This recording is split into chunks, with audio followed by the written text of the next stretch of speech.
All right, so what we're going to do now is we're going to go back to what we originally started with. Our original question was a question about finding the maximum profit.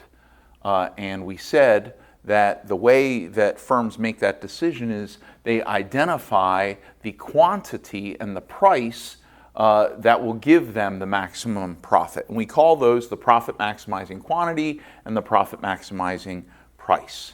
So we're still trying to pursue that, the answer to that question and how a firm can come up with the answer to that question. So what I've done is I have taken 5 of the columns from our table that we created, and I've left 7 out.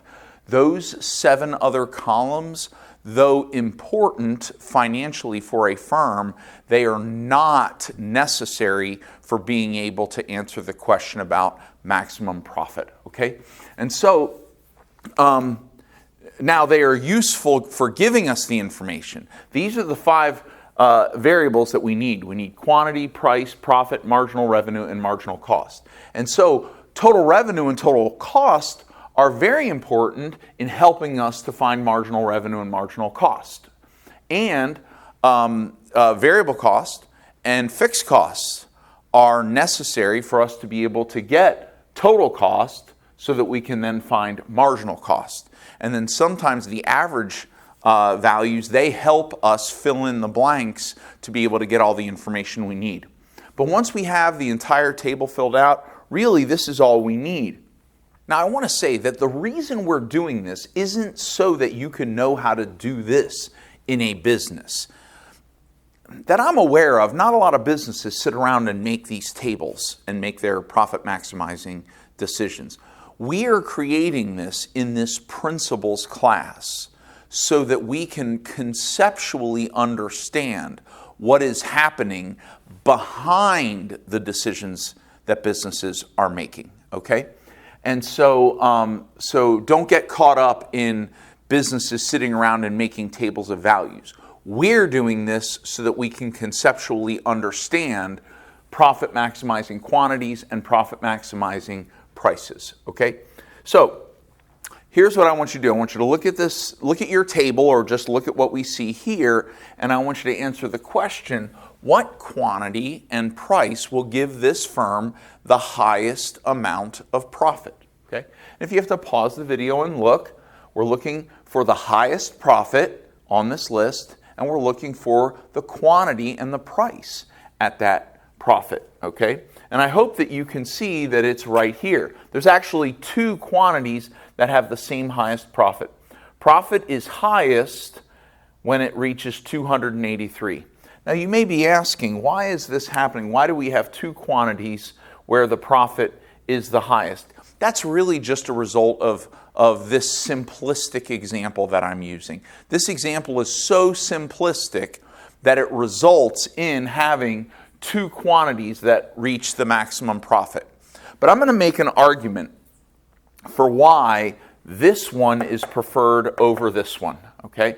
And so you can see at a quantity of 44, we have profit of 283, and at a quantity of 45, we have a profit of 283.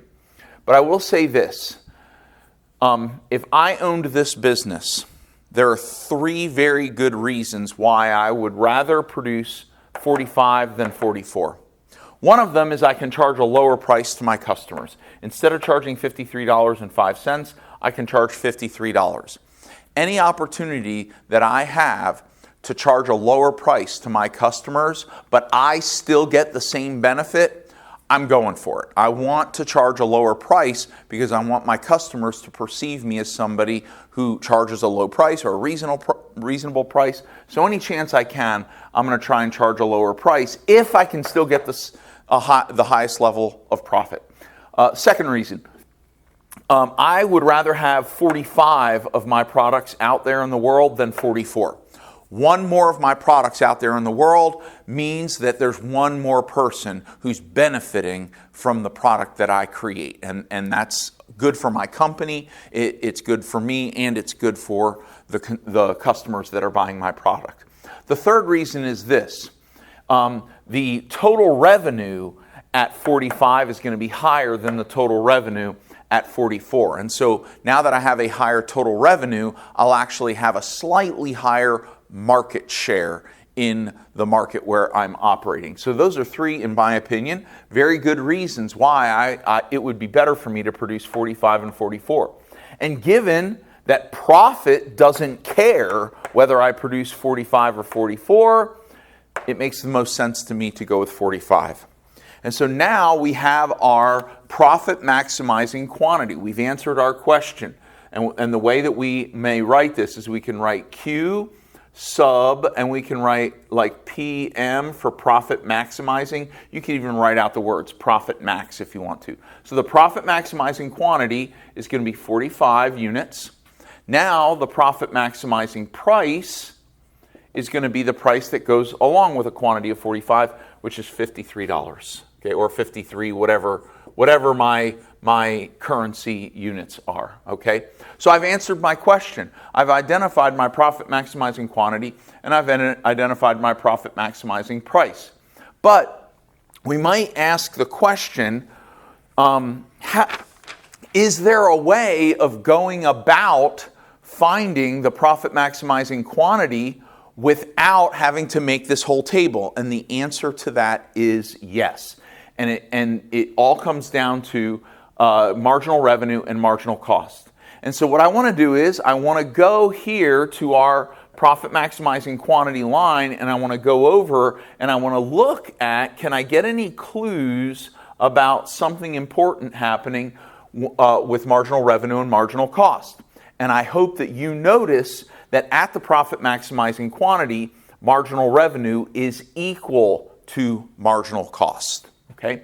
And that is not a coincidence.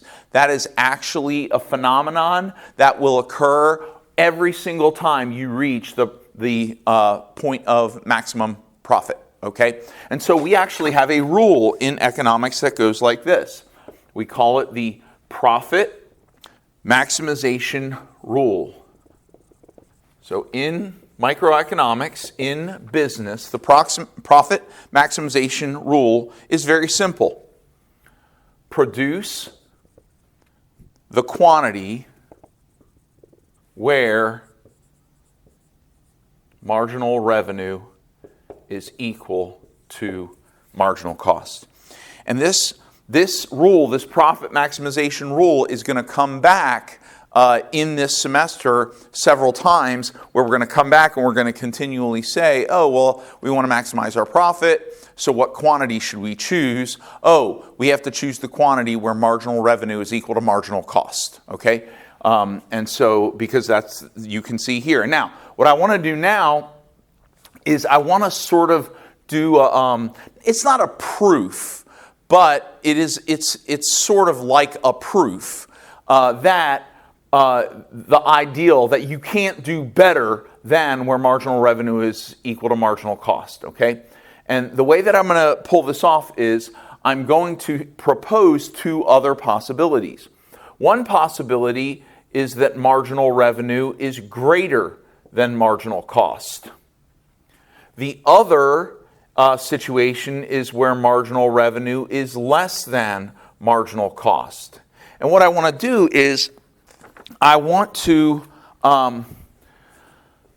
give a couple of examples from here and ask some questions, or just a couple questions, and I think you're going to agree that in the end that the best way to maximize profit is to make the quantity where marginal revenue is equal to marginal cost. So let's go to one of these lines where marginal revenue is greater than marginal cost. So for example, let's go up to 41. At a quantity of 41, okay, marginal revenue is 51.20. And marginal cost is 50. And so here's what this means. Okay, what that means is that if I produce, and this is at a quantity of 41. So let's say I'm currently producing 40. This is how many I'm producing, and I'm asking the question, should I produce one more product? Should I go from 40 up to 41? Should I plus 1 to my 40 and go to 41, okay? And here's what I'm going to ask. Well, how much more revenue am I going to earn if I go to 41? Well, that's what marginal revenue answers. It says you're going to earn another 51.20. And then I'm going to ask, well, how much are my costs going to go up by? Well, your costs are going to go up by 50.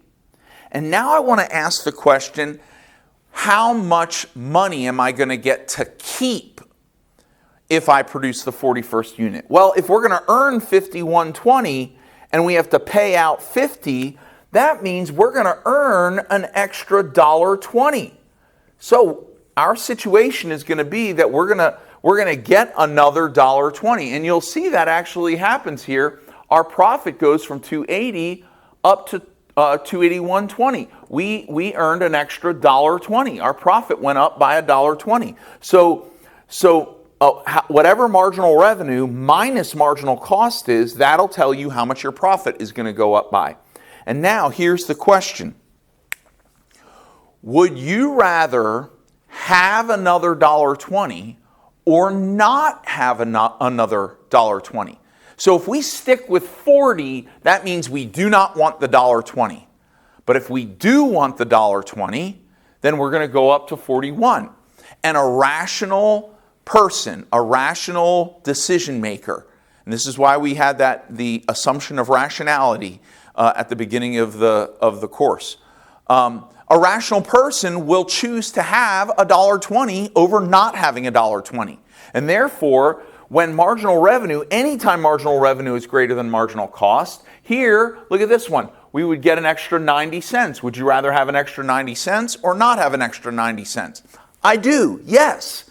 Here, 51 over 50/40. Would you rather have an extra 60 cents? Would you rather have an extra 30 cents? Absolutely, okay? So, since we always would rather have more money than less because we'd rather be better off, then as long as marginal revenue